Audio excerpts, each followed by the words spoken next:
Bismillahirrahmanirrahim. Qala al-musannifu rahimahullahu ta'ala wa nafa'ana bi ulumihi fid dharain amin.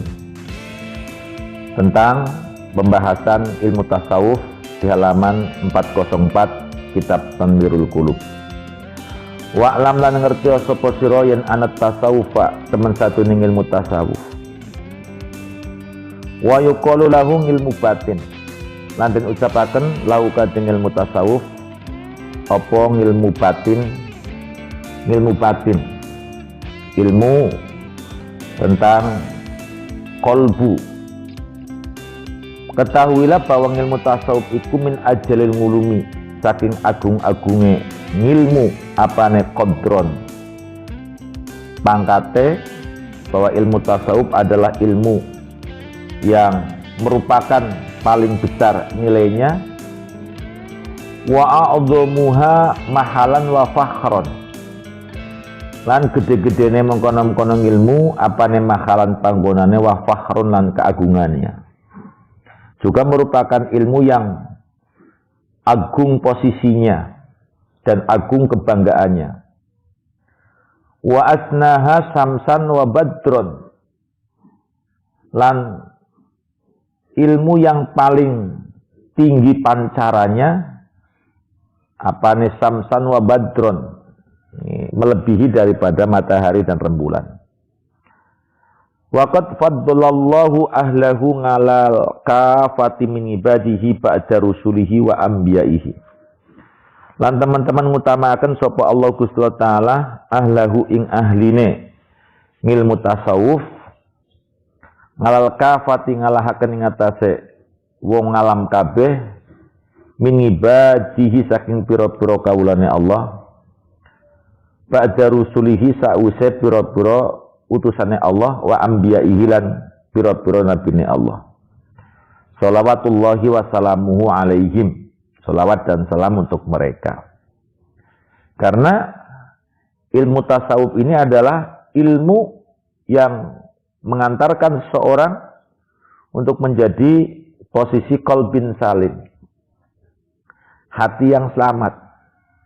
Dan kita ketahui bahwa posisi niat ini sangat berpengaruh dan tentu tentang niat ini hubungannya dengan hati.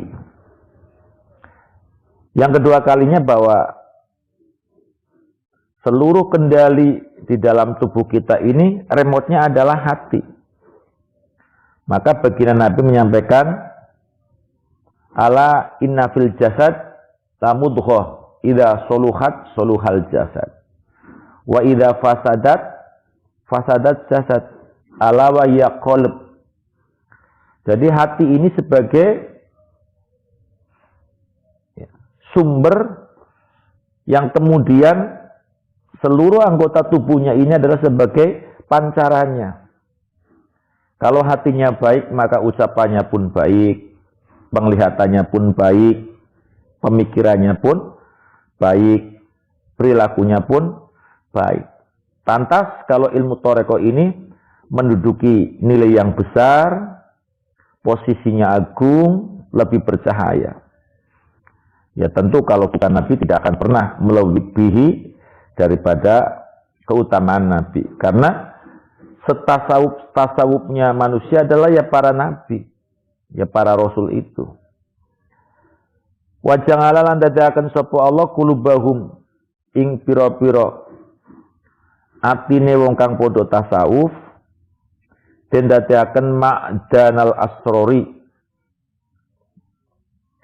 ing sumberane pira-pira rahasia. Allah Subhanahu wa taala ini menitipkan berbagai rahasia yang di dalam hati yang penuh dengan pancaran sinar. Ya, hati ini bisa bersinar jika memang bersih. Dan ilmu untuk membersihkannya ini adalah melalui tasawuf. Wah tasawhum lan ngususaken sapa Allah hum ing ahlihi, mereka-mereka yang melakoni ilmu tasawuf. Min bainil ummat bitawalingil anwar.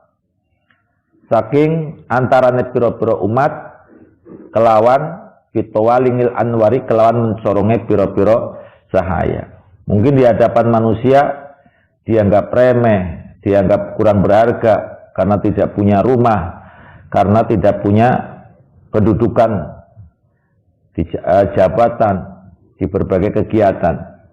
Tapi kalau memang mereka orang yang sudah bisa mengamalkan tasawuf, ini kadang-kadang mereka itu pikirannya lebih bersih, tindakannya lebih bersih. Tidak ada tomaknya, tidak ada serakahnya. Karena melihat dunia adalah bukan bagian daripada yang penting. Dia menggunakan hanya sebagai fasilitas. Fahum al-ghiyasu lil khalq.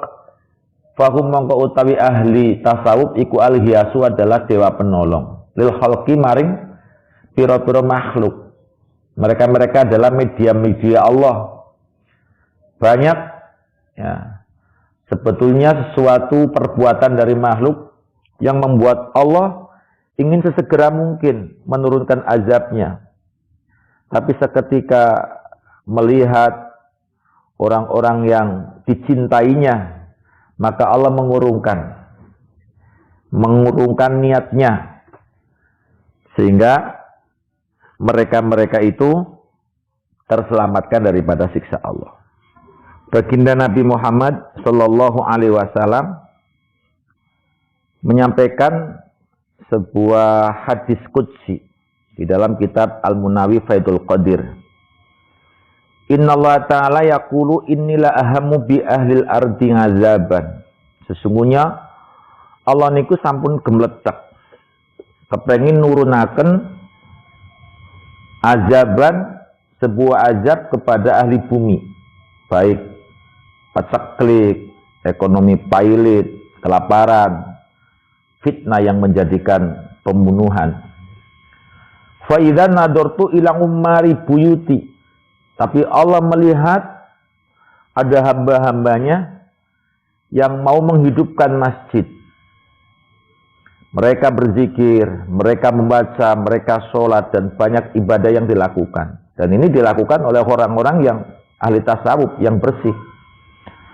Wal mutahabbina fiyya. Yang kedua juga Allah melihat orang yang hatinya bersih sehingga bisa mengekspresikan kasih sayang terhadap sesama muslim. Olehnya kasih sayang bukan didasari oleh jabatan, oleh harta, oleh bayaran, tapi semata-mata karena Allah Subhanahu wa taala.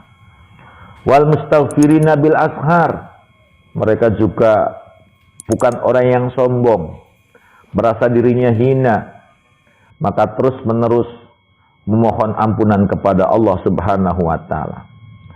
Saraftu adzabi anhum. Di dalam hadis itu disebutkan bahwa Allah tidak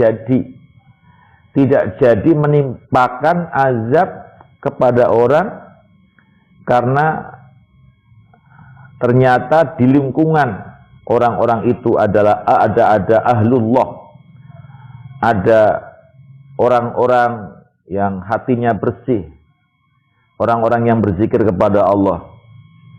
Makanya mereka itu adalah dewa penolong untuk para makhluknya. Wadairuna lan wong kang padha mubeng-mubeng kabeh fi ngumumi ahwalihim, ing dalam ngumume tingkah lakune mengkono-mengkono khalqi mangal haqqi sartane hak.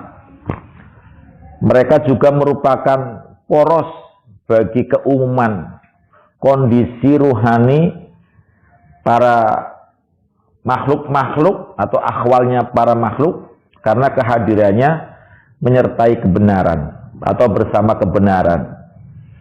Sehingga mereka sebagian kerembesan berbagai cahaya-cahaya Allah. Ada nilai-nilai kesadaran berkah para mereka. Kalau andika sapa at-tayyibi la yambaghi alim walau tabakhara, la yambaghi raprayu kuli alimin kate wong alim walau tabakhara senajani goro sapa alim.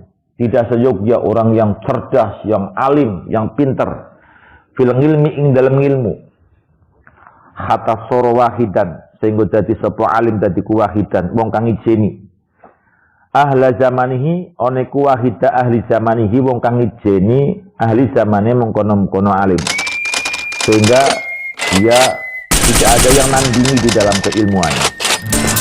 Apa sing ora prayoga ayak kenanga yen to nrimo toko nangah sapa alim bima kelawan ilmu ngalimahu kang ngerti sapa ngalimhu ilmu. Maka hendaknya tidak merasa puas dengan ilmunya yang ia dapati, dengan kepandaiannya, dengan kepintarannya. Wa innamal wajibu alaihi al-istima' bi ahli thariq. Maka kewajibannya mereka itu hendaknya mau berkumpul dengan orang-orang yang ahli zikir, orang-orang toreko, orang-orang yang menempuh jalan Tuhan. Untuk apa? Liyudilluhum supaya nuduhaken sapa ahlu thariq hu mengkono-mengkono alim ngalat thariqi ing atase dalan sipate dalan al mustaqimi kang dicet.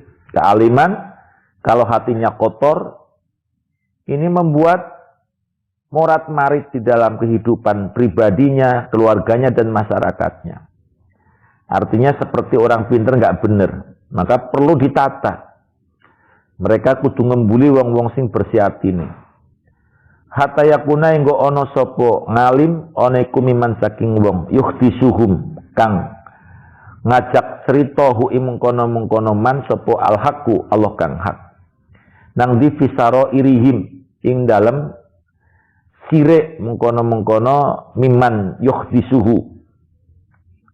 Sehingga mereka hatinya sudah bersih bisa menjadi pancaran sir nur ilahi yang nantinya akan menjadi ma'danil asror, sumber-sumber rahasia.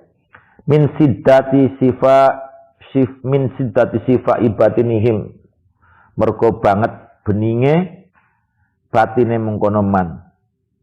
Wayah kelusu minal ajnas lan supaya bisa bersih sapa ngalim minal ajnasi saking pira-pira get. Sebab dengan keilmuannya, kalau memang tidak didasari dengan kolbun salimun, ini bisa mengotori perilakunya. Wa ayat stani balan yang to ngedoi sapa ngalim ma ing barang sabakang campur opoma nyampuri ilmahu ing ilmu ning ngalim. Jangan sampai ilmu yang sudah didapati ini tidak bersih, bercampur dengan hal-hal yang kotor. Mungkin ilmunya untuk memelintir ayat demi kepentingan hawa nafsunya. Nah ini berarti untuk kepentingan nafsunya, pribadinya, keluarganya, ini bagian-bagian daripada yang harus dijauhkan. Min katuratil hawa saking piro-piro regete hawa nafsu. Wa hududi nafsih lan bagiane piro-piro awake alim. Sipate nafsu al-ammaroti kang akeh ule merentai bisu iklan Allah. Ingat bahwa jika memang nafsunya menjadi raja di dalam dirinya, maka akalnya akan menjadi rakyat, kedibal. Kalau nafsunya yang sudah menjadi raja, ini akan sangat berbahaya. Nafsu itu memerintahkan kepada akal. Akal, saya kepengen uang banyak. Kemudian akal berpikir berputar melalui jalan yang benar, susah dan sulit, liku-liku tajam kadang pun belum tentu bisa. Maka jika ada jalan yang bengkok, yang salah, kemudian bisa dilakukan oleh akal, maka bisa-bisa akal ini membuat cara sehingga menerobos kebenaran-kebenaran melalui jalan kesalahan. Yang penting dapat perintah tadi, dapat duit yang banyak. Ini kalau memang akalnya menjadi ratu. Tapi kalau akalnya menjadi kedibal, kalau akalnya sekarang menjadi ratu, kemudian nafsunya menjadi kedibal, maka akalnya memerintahkan kepada nafsu. Nafsu, cari uang yang banyak. Nah, nafsu tentunya menginginkan dia untuk berbuat yang jelek. Oleh akalnya, jangan lewat itu. Ya, kemudian yang agak lebih jelek juga jangan.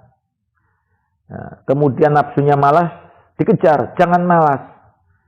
Sehingga seketika akal itu bisa menjadi raja, bisa memerintahkan nafsunya untuk berbuat yang baik walaupun kelihatannya memang tidak menyenangkan. Nafsu kan senengnya sing seneng-seneng. Hawa nafsu niku nggih yang enak walaupun tidak sah, walaupun haram, walaupun melanggar aturan, itu memang perbuatannya nafsu. Nah, maka orang-orang yang berakal ini harus menggunakan akalnya, jangan sampai tersetir oleh hawa nafsunya itu. Hatta yastangidai engko siap-siap atau cawis-cawis sopo ngalim li faidonil ngulumi ladunyati maring lubirane pira-pira ilmu sipating ilmu ala dunyati kang bangsa saking pangeran.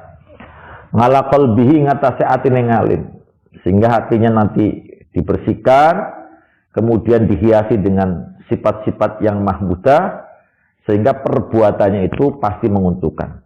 Wal iktibasilan ngalap min miskatil anwari saking kaca benggalane anwarin nubuwati cahayane pira-pira kenabian. Walayata saruan ora jadi gampang apa dalika mengkono-mengkono membersihkan nafsu, bersiap-siap untuk menerima ilmu laduni di dalam hatinya, mengambil cahaya dari cahaya nubuah. Ngadatan ing dalam biasane illa ngalayadin syaihin kejaba ing atase training atau pendidik ngalayadin ing atase mengkono ngalayadi syaihin ing atase kekuasaan untuk tangani guru sipate guru kamilin kang sempurna. Maka butuh pembimbing, butuh mentor. Tentu mentor yang sudah kamil, alimin, kang alim, ya, minimal mentor niki saking sisi ahwalnya, saking sisi perkataannya niki mboten ngotor-ngotori kalian perilaku batinipun. Pingilaji amrodin nufusi kelawan nandangi piro-piro penyakit nafsu atau penyakit batin. Mentor ini nanti mengajak kita untuk tidak marahan, tidak hasudan, tidak sombongan. Niki kalau tidak diajari susah, ya, makanya harus ada mentornya yang bisa melihat terus ini kondisinya demikian, mengelingkan, kemudian menambahi dari kekurangan. Min rangaunat nafsihi saking pira-pira kumprunge nafsune alim al amaratikan akeh perintai bisui kelawan Allah supaya kekumprungan, ya, kesemberanaan nafsunya ini bisa diarahkan kepada kebaikan, jangan sampai melakukan kejelekan. Wadasa isihalan rekadayane nafsu sifatnya rekadaya al khofiyati kang samar. Karena pergerakan nafsu ini akan samar sekali. Ada orang yang suka beribadah rasanya senang, tapi juga kadang-kadang ada jaringan nafsu di sananya. Mungkin dia ada unsur riya karena di sana ada salon besan, atau memang di sana ada teman yang untuk ngobrol, atau yang lain-lain. Faqad ajmanga mongko teman-teman sepakat sopo ahlut toriki ahli torekoh ngala wujubit tikhadil insan ing atase wajibe ngalap manusia syekhon ing dadi guru lahu kadhe insan yursiduhu kang nuduhaken sapa syekhon hu ing insan ila zawalitil kasifat maring ngilangi mengkono-mengkono sifat kang Allah. Alati yo sifat kang Allah tamnang hu kang nyegah apa alati hu ing insan min duhuli hadratillah maring mlebu maring ngarsanipun Allah Subhanahu wa taala. Kalau hatinya masih ada hubud dunya, masih ada kiber, kesombongan,